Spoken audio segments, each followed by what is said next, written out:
This year so far, we have been focusing on having a new hope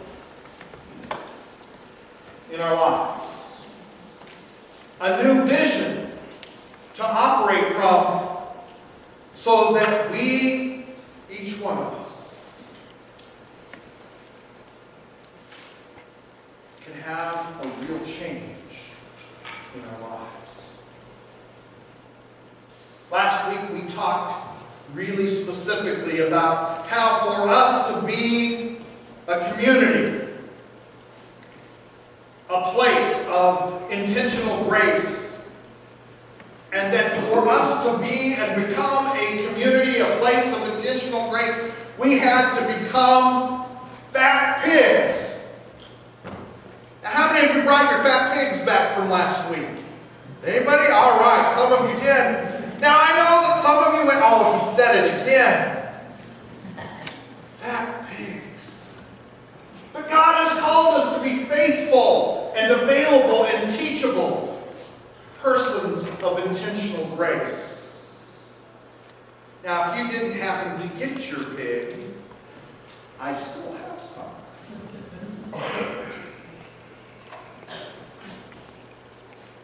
There are 4 pieces to the puzzle of becoming such a pig. 4 things that will enable us to become people of intentional grace, a community of intentional grace. There are 4 things that will help us move from where we are to where we want to be. Now that's assuming you want to make the trip with me. I get that. I understand that maybe no one else in the room wants to be faithful or available or teachable.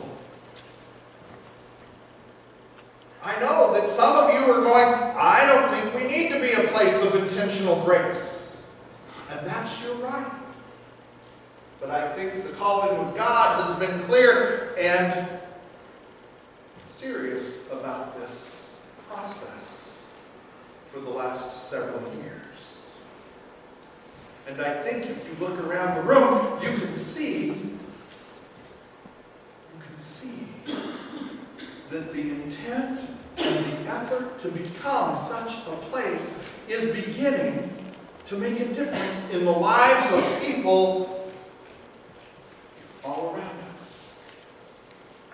And in the lives of the people sitting next to you. The 4 pieces to the puzzle that leads to the plan for our becoming a place of intentional grace includes having an attitude of intentional grace, having the skills of grace, having the habits of grace, and having the beliefs of grace. Now, I want you to know that all of this really begins with having an attitude of grace. Who here has ever been accused of having a bad attitude? Yeah, look around. Oh, some of you are even raising both hands. Would that be today? No, I don't know. What does it mean to have a bad attitude anyway? I've never had such a thing. Never. I was the first one. That was nice, wasn't it? Now, I have another question for you. Who here has ever accused someone else of having a bad attitude? We do that, don't we? If they would only change their attitude, life would be better. It's true. Thank you for sharing your answers, because quite frankly, that tells me that you are making the connection with the idea that attitudes might be important in our lives. What is an attitude?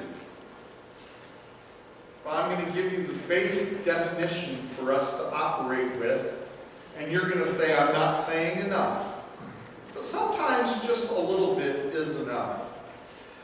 An attitude is either a favorable or unfavorable evaluation of either a person, place, thing, or event. It's pretty simple. It's either a favorable or an unfavorable evaluation. Now, to bring this into focus, I'm going to share my favorite attitude story. There was a grandpa, kind of an old, crotchety kind of guy. You know him. You're not related to him, but you would know this person probably. He was old, which means it's not in this room. There's nobody very old in this room. And he decided one day to take a nap. And his grandson, because he was just a little bit mischievous, went and got the Limburger cheese, and he put some on his fingers, and he came up to his grandpa, and he spread it underneath his nose on his mustache.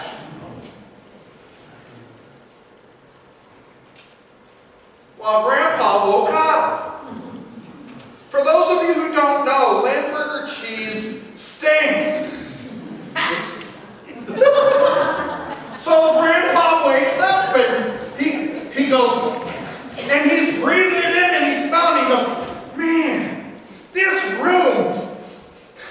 this room stinks. And so he gets up and he goes out and he goes to the living room and he's going, boy, this room stinks too. And then he went to the kitchen and he's still smelling it. He says, this whole house stinks. And then he went out on the porch and he's breathing in and he's, man, oh man, the whole world stinks. And I love this story because the truth is it was Grandpa that stunk. The problem was right here under his nose. And 95 times out of 100, when we begin to feel that things in life stink, the problem is not with the world, the problem is not with your spouse, the problem is not with your children, the problem is right here. Take your hand and put it right here. Because this is where 95 times out of 100, the problem lies. Because it's our attitude. Now there are some things I know about attitude that I want to share with you. For example, I know that your attitude will make you or break you, heal you or hurt you, make you friends or enemies, make you happy or miserable, make you a success or a failure. And the very best thing about an attitude is you get to choose. That's right. You get to choose what kind of attitude you're going to have. Repeat after me. I get to decide. I get to decide. Now, I want you to know, you all said the words, but you didn't repeat after me, did you? I get to decide. It's a declaration. It's about pointing your fingers at yourself and going, yes, I get to choose. How many of you like to choose? Most of us like to choose, don't we? Thank you. We want to choose. John Maxwell put it this way: your attitude will determine your altitude. In other words, how you think will decide how far and how high you go. Joyce Meyer says that the biggest problem in most people's lives is that they are, quite frankly, guilty of stinking thinking. She's right. Now, there are some facts about attitudes I want to share with you. There are 4 of them. The first one is easy. Your attitude, my attitude, reveals the real you. If you want to see who you really are, ask your friends and neighbors and loved ones about your attitude. They may be pointing out though I warn you that you might be the grandpa in the story. It's a dangerous question. How's my attitude these days? Your attitudes reveal the real you. They reveal how you think. And how you think determines how you will act. So therefore, your attitude determines how you will act. How many of you like to be around people with good attitudes? How many of you like to be with those people you call the Grinch or the Grouch? It's no fun! We like people with good attitudes because we think we have good attitudes, so we want to hang out with good attitudes. Now, the second thing, your attitudes, the second fact about attitudes is really similar. It's this: your attitude will determine the success and or failure of every relationship in your life. If you have relationships that are in trouble, it might be your attitude. If you have a relationship that's falling apart, I guarantee you that a good portion of it is your attitude. Because attitudes either build walls, or bridges. Your attitudes either keep people away or help them find a way to you. Your attitudes make all the difference in every single relationship you have.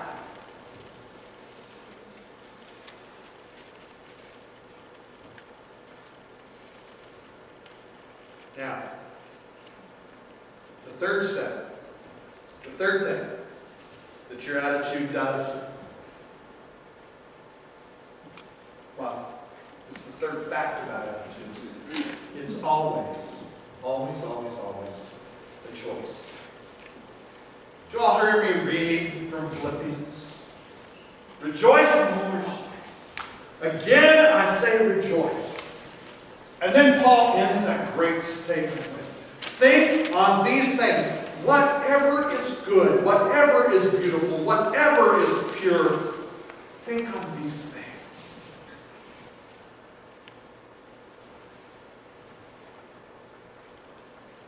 What Paul's telling us is that your attitude, my attitude, our attitude is always a choice. Your choice, my choice.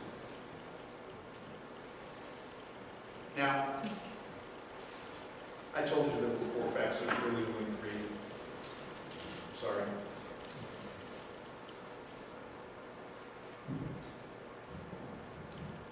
We've been talking about being a place of intentional grace and about becoming a person of intentional grace. And today I'm telling you that there is an attitude of grace.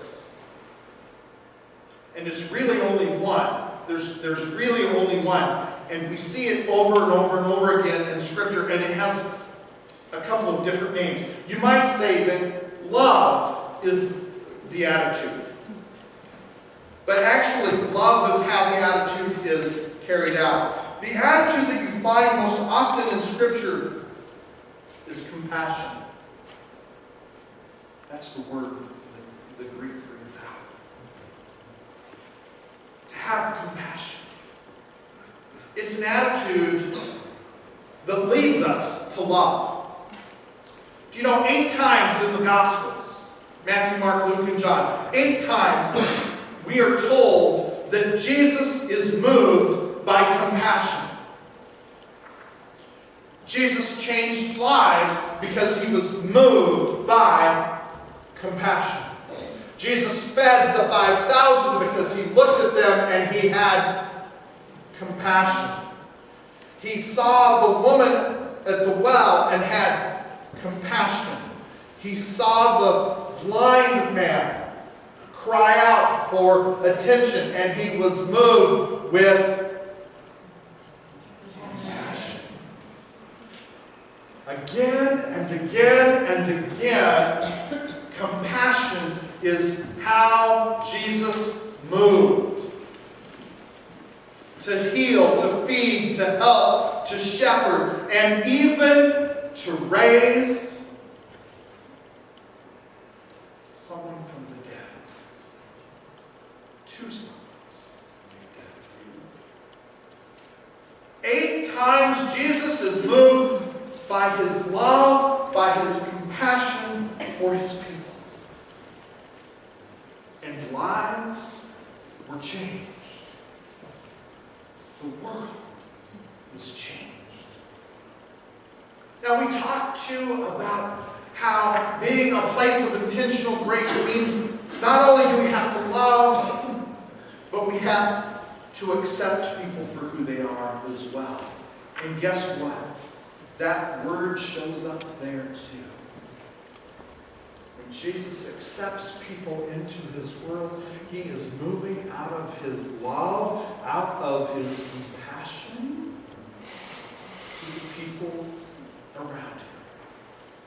I am reminded of the story of the woman at the well. The woman who is not a part really of her community because her life is in fragments. And don't we all know people whose lives are in fragments?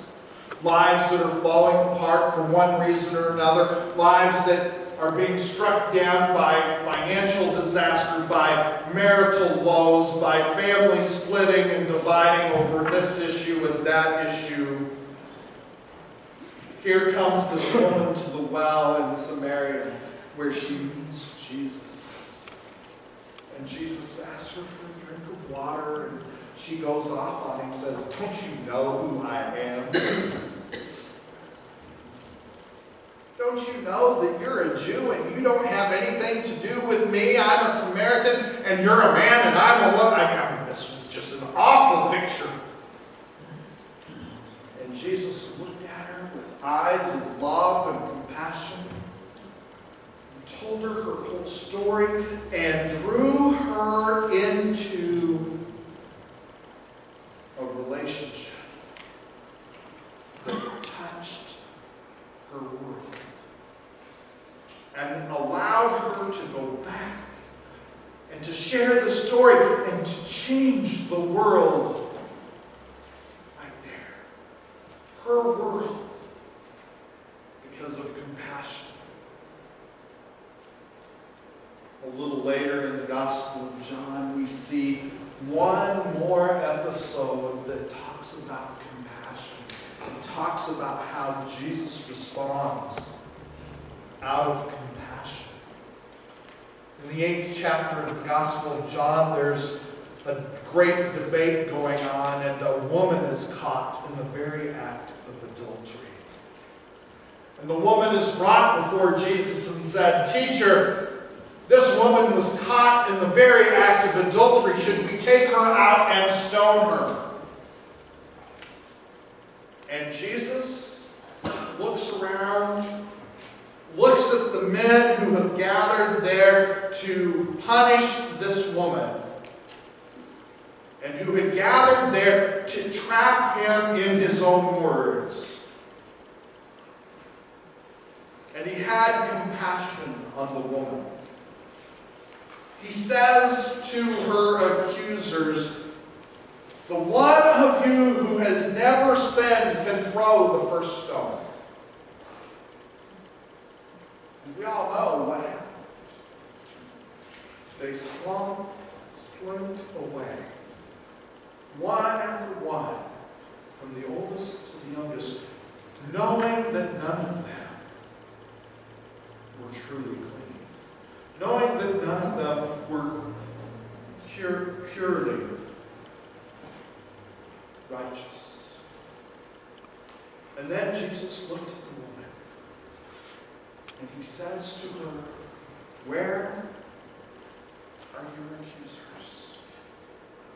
And she looks at him and says, "They've gone." And Jesus looks at her and says,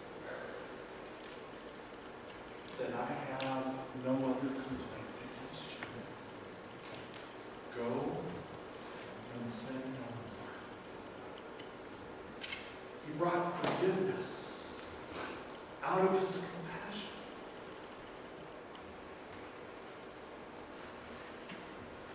compassion. It's an attitude. There's one more thing that I want to remind us of as we think about our attitudes, because I guarantee we all have them. We all have them. Attitudes always, always, always, always, always lead to an action. Because what we think always determines what we do.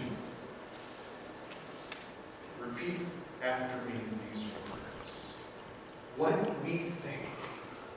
What we think Determines what we do.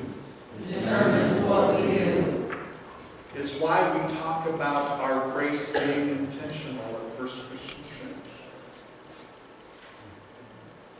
We have to think about it to do it.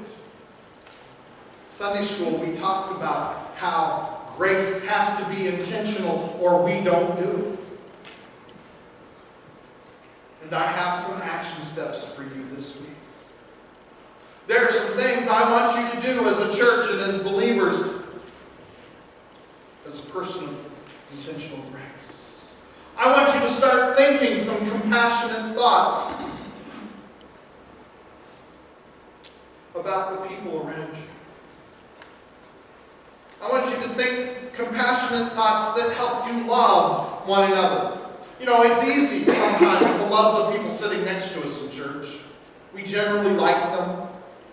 They generally look like us. They generally kind of fit into our world. But each and every one of us has a world that we don't fit in. I want you to begin the thinking process about having compassion on those who wait on you, those who serve you at the grocery store, those who challenge you at work. How do you express God's love through compassion? I want you to think compassionate thoughts about accepting people for who they are. And I want you to think about compassionate thoughts of forgiveness. But I have to tell you the truth. Thinking about it isn't enough.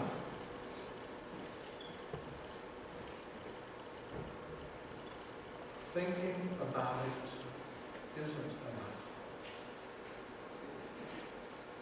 So as you think about compassionate thoughts, as you think about people who need compassion, your love, your acceptance, your forgiveness, I want you to begin to make a list.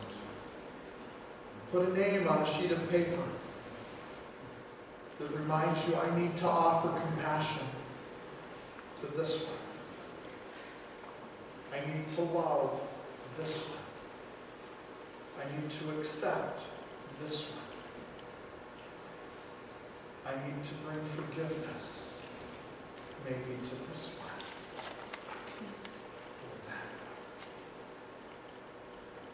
It's only when we begin to take the steps of intentional grace do we become people of intentional grace.